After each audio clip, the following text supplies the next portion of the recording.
Good morning. It is a bit of a later morning today. It was icy out. We walked the kids to school, which we do every day, and it was great and icy. So everything was slow. People fell. I didn't fall this time, so that's kind of nice. But, you know, the new kid, she didn't realize it wasn't a puddle and fell pretty hard when she tried to jump in it. So there was a bit of that to contend with.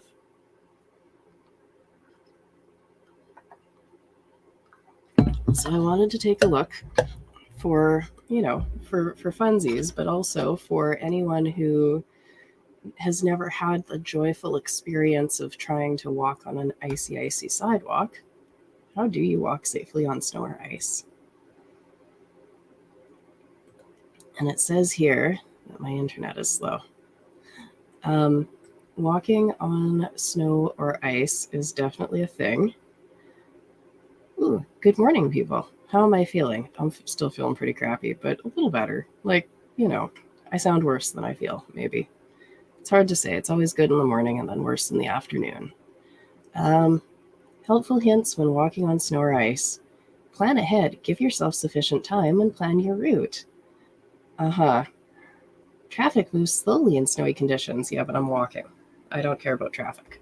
So this is a thing. But when it's icy, yes, plan some extra time. You're gonna be taking small steps. Keep your feet underneath you. Um, and I'm glad, Jeremy, that you are happy about the game. Um, wear shoes or boots that provide traction. Well, that's actually harder than you think. Ice cleats really help, but they sometimes turn into skates on the ice. So, yeah. It says footwear made of rubber and neoprene composite provide better traction than plastic and leather soles. This may be true. Flat soled shoes. So avoid shoes with heels. Yes, if you are wearing heels, you'll probably break your ankle. Products are available with abrasive soles or ice cleats that provide special traction for walking on snow and ice. Remove them when you enter buildings so that you don't slip in the building because they're slippery on tile. But they can also sometimes be slippery on ice. If you have that unique layer of slippery snow, they're great on that, but they're absolutely bad on straight ice because it's no different than skating. So, good morning, Lisa. I also have coffee. Use special care when entering and exiting vehicles, climbing or descending stairs, entering or leaving buildings. Yeah, no kidding. Keep your center of gravity over your support leg. That's always a yes. Use your car for support. Well, yeah, if you have one.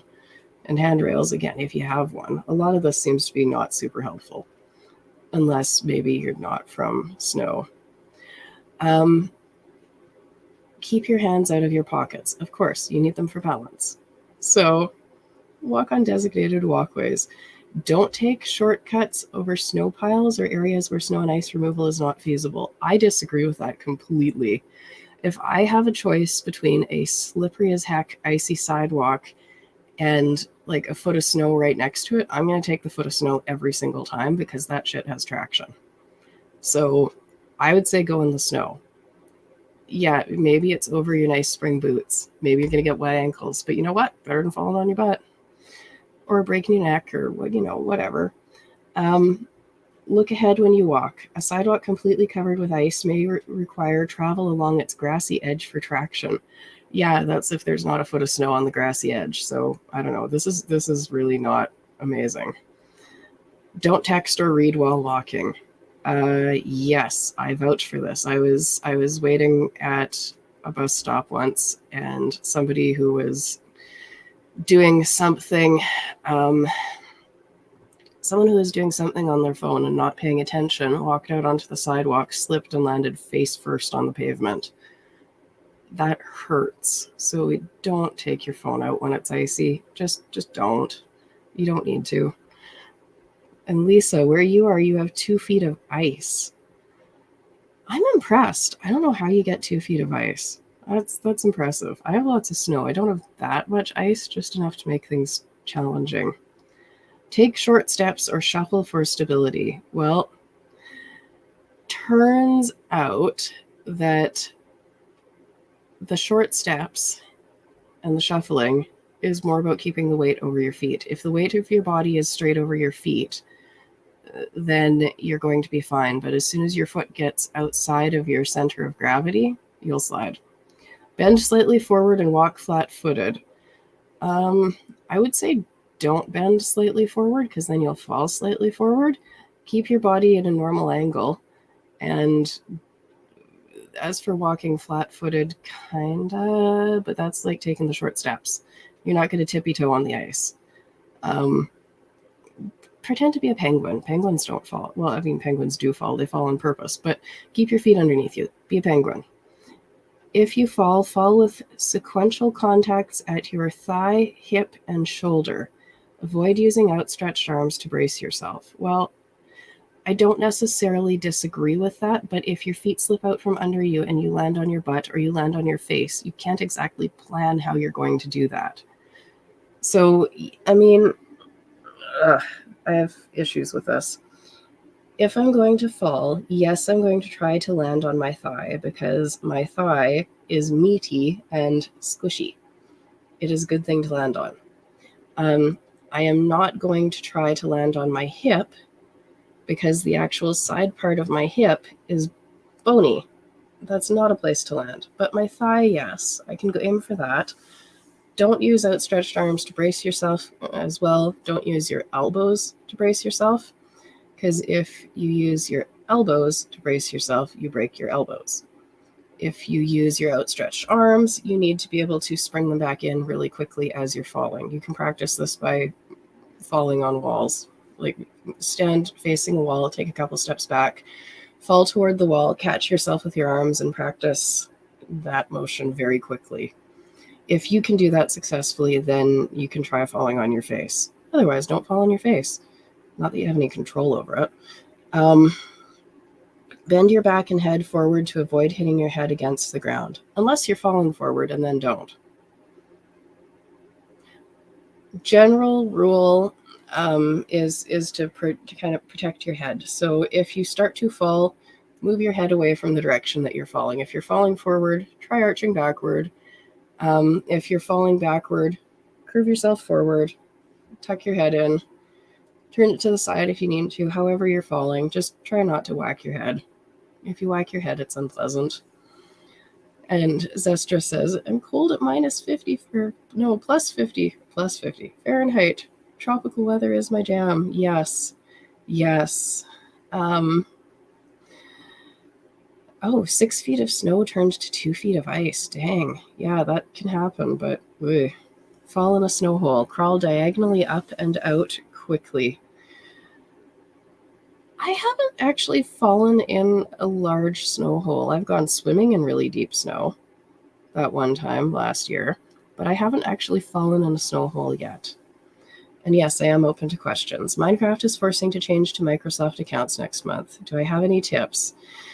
It's a process and it's annoying. So if you have somewhere to be at a certain time in world, make sure you do it beforehand. Yeah. If you have multiple Minecraft accounts already, it's going to be a pain in the butt. If you are just changing your Mojang account over to a Minecraft or Microsoft rather, it will probably be fine. If you already have a Microsoft account, it's not hard. It's just a giant pain in the butt. Like everything Microsoft, there are about 10 extra steps that probably don't need to be there.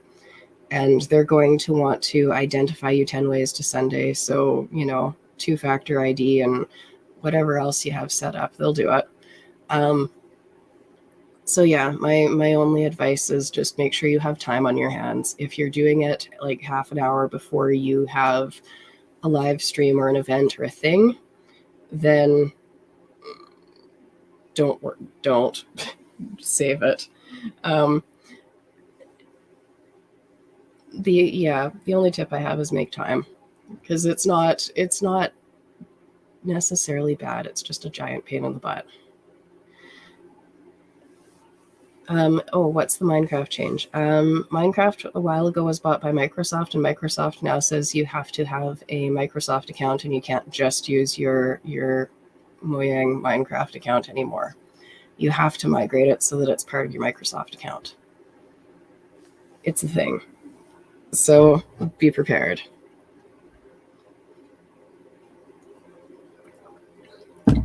And Chris says, you already have Microsoft Minecraft. Yes, I do too.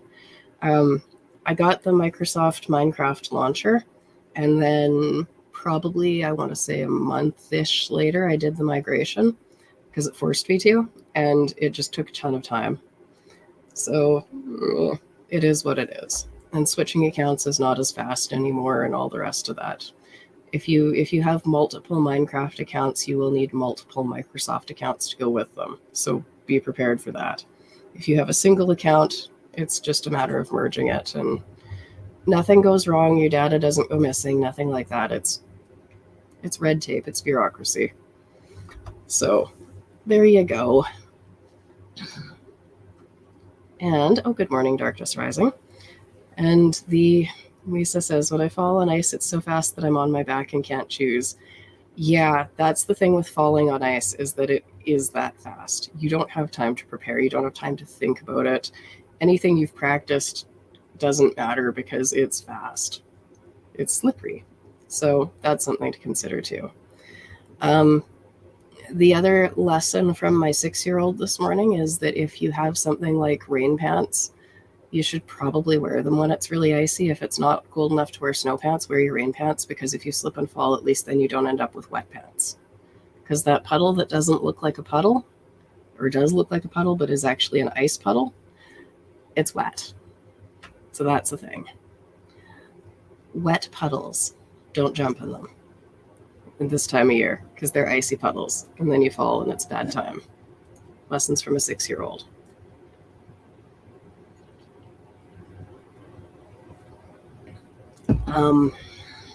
Yeah, that was really all I had going on for today. I hadn't given a whole long thought to a long show because, as is tradition, I seem to be losing my voice, so I won't be here that much longer. It's Thursday. Thursday's awesome. I hope everybody has a wonderful Thursday. I am here for questions. If anybody has any more questions before I take off, I'll give it a second here and see what shows up. Otherwise, otherwise I'm going to take a hike and get some work done. I finally feel like I don't need to go have a nap immediately, so that's a good thing. I'll take that as a win.